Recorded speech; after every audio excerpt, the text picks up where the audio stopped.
கர்த்தருடைய பரிசுத்தம் ஸ்தோத்திரம் உண்டாவதாக. நம்ம பார்த்தோம் இல்லையா, 3 இம்பார்ட்டன்ஸ் மெசேஜ்ன்ட்டு. இது பாகம் 2. ரொம்ப முக்கியமான வேர்ட்ஸு. நான் விளக்கம் சொல்கிறதுக்கு ரொம்ப டைம் ஆகிடும். அதனால் நீங்கள் தேடினாலும் அது கிடைக்காத வசனங்கள் இது. அதாவது நம்முடைய அறிவு கண்ணு உணர்வுள்ள இறுதியத்தை ஆண்டவர் கொடுத்தாலுடைய இந்த வசனங்களை நம்ம ஆழ்ந்து சிந்திக்க முடியாது.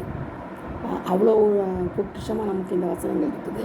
ரொம்ப ஆழ்ந்த வசனங்கள் இது. இப்போ முதல்ல நான் சொன்னது போன இதில் சொன்னது எபிசோடில் சொன்னதும் இந்த எபிசோடில் சொல்கிறதும் ரொம்ப ரொம்ப இம்பார்ட்டண்ட். அந்த 3 மெசேஜில் இது செகண்ட் பாகம். சரிங்களா? இப்போ நம்ம புறஜாதியார் 3 சொன்னேன். என்னென்னு விக்கிராராதனை, ஓய்வு நாள், புறஜாதி. இது 3 தான் நம்முடைய பாவங்களுக்கு புறஜாதிக்காய் கொடுக்கறது எல்லாமே இதனால்தான். நம்ம ஏன் வாதைகள் மகாவாதைகள் இதெல்லாம் வருதுன்றதுக்கு காரணம் இப்போ நான் சொன்னது தான். இப்போ நம்ம பார்க்க போகிறது புறஜாதியார். அதை பண்ணி சொல்ல அதை பற்றி டாபிக் என்ன. புறஜாதியார்னால் நம்ம தான் புறஜாதியார் இல்லையா? நம்ம இஸ்ரேலுடைய கூட வந்தவங்க. யாத்திராகமம் 12. தயவு செய்து நீங்கள் வசனங்களை மட்டும் குறிச்சிக்கோங்க. அப்புறமா நீங்கள் வசனங்களை படித்து என்ன செய்யலாம், ஆழ்ந்து சிந்திக்கலாம் இல்லையா? ஓகே. யாத்திராகமம் 12:38 சொல்லப்பட்டிருக்குது. எகிப்தில் இருந்த அவரோடு கூட புறஜாதிகள் புறஜாதியான ஜனங்கள் இஸ்ரவேலோடு கூட வெளியே வந்தார்கள் இருந்தது. அவர் கூட வெளியே வந்தவங்க. நான் ஏற்கனவே சொல்லியிருக்கிறேன். யோசுவா 9:3-15 யாவருக்கும் ஒரே கட்டளை தான். எல்லாருக்கும் ஒரே கட்டளை, உரிய கட்டளை தான் ஆர்டர் கொடுத்துருக்குறாரு. சுதேசியானாலும் சரி, பரதேசியானாலும் சரி, எடுத்த தங்க பரதேசியானாலும் சரி, ஒரே கட்டளை தான் இருக்க வேண்டும் சொல்கிறாரு. அது யாத்திராகமம் 12:49 சொல்லப்பட்டிருக்குது. என்னாகமம் 9:14, அப்போஸ்தலர் 10:35 சொல்லப்பட்டிருக்குது. அதே மாதிரி அப்போஸ்தலர் 11:18 சொல்கிறது. அவர் பயந்து நீதியை செய்கிறார்களாம். தேவன் புறஜாதிகளுக்கும் தேவன். நமக்கு மட்டும் அவர் தேவன் கிடையாது, புறஜாதிகளுக்கும் தேவன் தான்.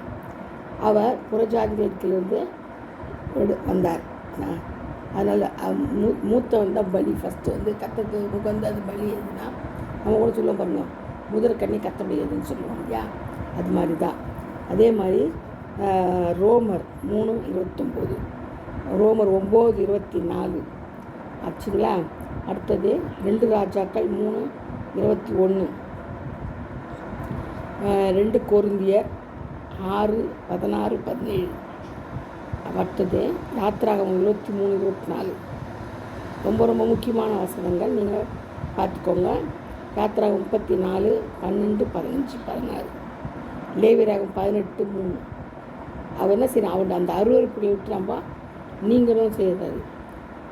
நம்மளை நீங்கணும்னு சொல்கிறாரு. அந்த அருவருப்புகளிலிருந்து நமக்கு நீங்கள் வெளியே வரணும்னு சொல்கிறாரு. என்னாகமம் 25:2-3 சொல்லப்பட்டிருக்குது. பாகம் 7:2-3 சொல்லப்பட்டிருக்குது. பாகம் 18:9-14. எஸ்ரா 1:10 அதிகாரம் 10 சொல்லப்பட்டிருக்குது. அதே மாதிரி எஸ்ரா 10:10, ஓசியா 5:7 சொல்லப்பட்டிருக்குது. புறஜாதியாரை மணப்பது பாவமும், புறஜாதியாரை மணப்பது பாவம். அதனால் மற்றவங்களை என்ன செய்வது, நம்ம கல்யாணம் பண்ணக்கூடாது, புறஜாதியாரே கல்யாணம் பண்ணக்கூடாது, அவர்களை விட்டு விலக வேண்டுமா. அது துரோகமா. துரோகம் சொல்லப்பட்டிருக்கு. ஓசியா 5:7 பாருங்கள், எஸ்ரா 10:10 பாருங்கள், துரோகம் சொல்லப்பட்டிருக்குது. அதனால தான் நம்ம என்ன செய்யணுமா, விட்டு விலகணுமா. அந்த இதே இருக்கக்கூடாது நம்மளுக்கு. இந்த 3மே முக்கியமானது. விக்கிராராதனை ஒன்று, ஓய்வு நாள் ஆச்சரிக்கணும். ஓய்வு நாள் ரொம்ப முக்கியமானது. ஆச்சரிக்கலைன்னா அது பாவம். நம்மளுக்கு பாவம் மட்டும் இல்லை, பரலோகம் போக முடியாது, நம்மளால் ஒன்றுமே செய்ய முடியாது. அதே மாதிரி விக்கிராராதனை வாங்கி சாப்பிடக்கூடாது. அவங்க கூட ஒரு வச்சுக்கக்கூடாது. மற்ற அவங்க பற்றி நம்ம என்ன செய்யறது, நம்ம விலகி ஜீவிக்கணும். அவங்க விட்டு விலகி ஜீவிக்கணும். அவங்களுக்காக நம்ம செபிக்கலாம். அவங்களோட சேர்ந்து உறவு கொள்ளக்கூடாது. உறவு கொண்டால் அது என்னது, நம்ம நரகத்துக்கு தான் போகும் நிச்சயமாக. இப்போ நான் சொன்ன வசனங்கள்லாம் நம்மளை நியாயத்திருக்கும். இப்போ சொன்ன பாருங்க, இந்த வசனங்கள்லாம் நம்மளை நியாயத்திருக்கும். கானானுக்குள்ளே என்ன செய்கிறது, பிரவேசிக்கவே முடியாது. கீழ்ப்படுதல் ரொம்ப ரொம்ப முக்கியம். கீழ்ப்படுதல் இல்லைன்னா நம்மளால் என்ன செய்யறது, இலைப்பாறுதும் இல்லை, இன்னும் பண்ணவும் முடியாது. நான் சொன்ன மாதிரி எபிரேயர் 4:5-6 கூட சொல்லப்பட்டிருக்குது. சரிங்களா? இந்த வசனங்கள் எல்லாம் ரொம்ப ரொம்ப முக்கியம். ஆணித்தரமான உண்மை. எந்த காரியங்களை நம்ம என்ன செய்யணும்? ஆண்டவர் வந்து மரித்து உயிர்த்தெழுதார் இல்லையா? மரித்து உயிர்த்தெழுதார். அப்போது உயிர்த்தெழுதல் யாருக்காக? நமக்காக தான். அவர் நம்முடைய பாடுகள், துக்கங்கள், பாவங்கள், ரோகங்கள், வாதைகள், வேதனைகள், மரண கண்ணி எல்லாவற்றையும் தம் மேலே சுமந்துட்டார். தம்மை சுமந்து நமக்காக ஒரே ஒரு பரிதவிக்கப்பட்ட தேவன் நமக்காக குமாரனாக வந்து என்ன செய்கிறார்? பூமியில் தங்கி நம்மளோடு போல இருந்து சதையாக இருந்து அவர் முதுகெல்லாம் உழுதாங்களாம். பார்த்துக்கோங்க, எத்தனை அடி சாட்டை அடி முதுகு உழுது போல இருந்துச்சு. உழுந்து அப்படி இருக்கும், நிலத்தை உழுது அப்படி இருக்கும். இந்த மாதிரி கலைய இருந்துச்சு. அதோட முதுகு சதையெல்லாம் பிச்சு யாருக்காக? நம்ம சின்ன ஒரு நகம் பிச்சுட்டாலும் நம்ம உயிர் போகிற வெளியே இருக்குதுங்க. ஒன்றும் இல்லை, நம்மளுக்கு வந்து நெய்ச்சி நகை சுற்றி வந்தாலே ஐயோ அது வேலைன்னு கொஞ்சம் சொல்ல முடியாது.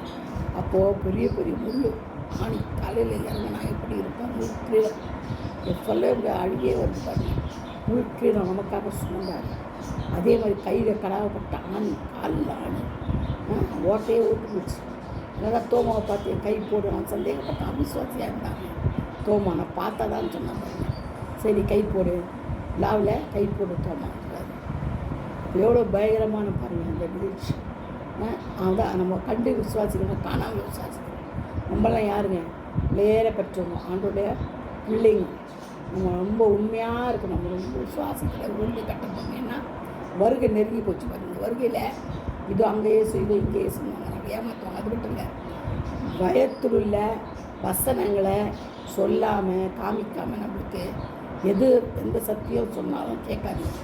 அதெல்லாம் போய் மாய் மாறும், கள்ளத்துக்கு தரிசனம் அதுதான் அது.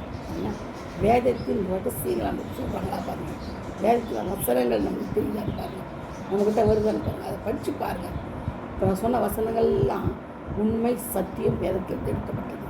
நீங்கள் படித்து பார்த்தா உங்களுக்கு நல்லாவே தெரியும். அப்போது அதை படித்து பார்த்துட்டு நம்மளாம் செய்யணும்.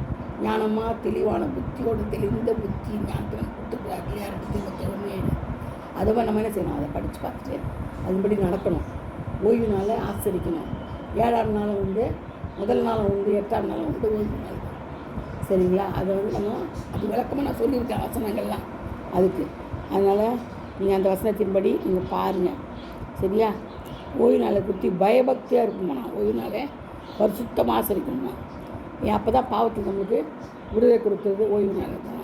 அதனால் நம்ம எகிப்திலிருந்து வெளியே வந்தப்போ அது நம்ம நினச்சி பார்க்கணும். நம்மளை மீட்டு எடுத்தாரே ஆண்டவர் நினச்சி பார்க்கணும். இதெல்லாம் நான் உங்களுக்கு சொல்லியிருக்கிறேன் ஏற்கனவே.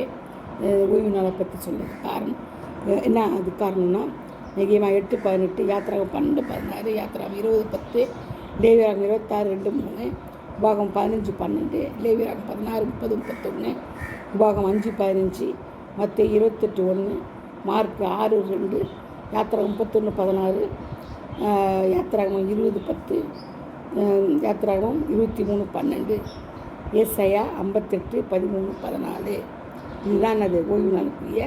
அந்த ஓய்வு நாளில் நம்ம ஆசரிக்கலை, சரியாக ஆசரிக்கலைன்னா வாதைகள் மகா வாதைகள் என்னென்ன செய்து நமக்கு வரும். வாதைகளும் மகா வியாதி வாதை, நீங்காத வாதை கூட இதெல்லாம் நம்மளுக்கு வரும். அது மட்டும் இல்லாமல் கொலை செய்யப்பட கடவர்கள்ங்கிறது. கொலை செய்ய கடவர்கள்ங்கிறது யார்? ஓய்வு நாள் ஆசரிக்கிறாங்க. கொலை யாத்திராகம் 35:2 சொல்லப்பட்டிருக்கு. ஏசாயா 58:13 நல்லா பாருங்கள். அந்த வசனத்தை மனசில் எழுதி வச்சுக்கோங்க. ஏசாயா 58:13-14, யாத்திராகம் 35:2 என்ன சொல்லியிருக்குது? அந்த கர்த்தருடைய நாள், இந்த நாளை நம்ம ஆசரிக்கிறோன்னா கொலை செய்ய கடவர்கள். என்னால் நம்ம ரொம்ப ஜாக்கிரதையாக அந்த நாட்களில் கடந்து போகணும். கடைசி காலம், தேவனுடைய வருகையின் காலம். அதை நம்ம என்ன செய்யணும்? பயத்தோடும் பக்தியோடும் அவருடைய வருகைக்கு நம்ம காணப்படணும். ஆண்டவர் பரிசுத்தமாக இருக்கிற நாமும் பரிசுத்தமான வருகையில் காணப்படணும். இதுதான் நான் சொல்ல வந்தது. இது நீங்கள் குறித்து ஏனோ தானம் தூக்கி போட்டுறாதீங்க. வசனங்கள்னு ஜீவனில் தேவனுடைய வார்த்தை இது. இதை நீங்கள் படித்து பார்த்துட்டு மற்றவர்களுக்கு நீங்கள் சொல்லுங்கள். உணர்வுள்ள இருந்துகிட்டே தெளிந்த புத்தி ஆண்டவருக்கு கொடுப்பாராக. கர்த்தர் தாமே பாதுகாப்பாராக. ஆமேன். ஹல்லேலூயா. Praise God. God bless you all.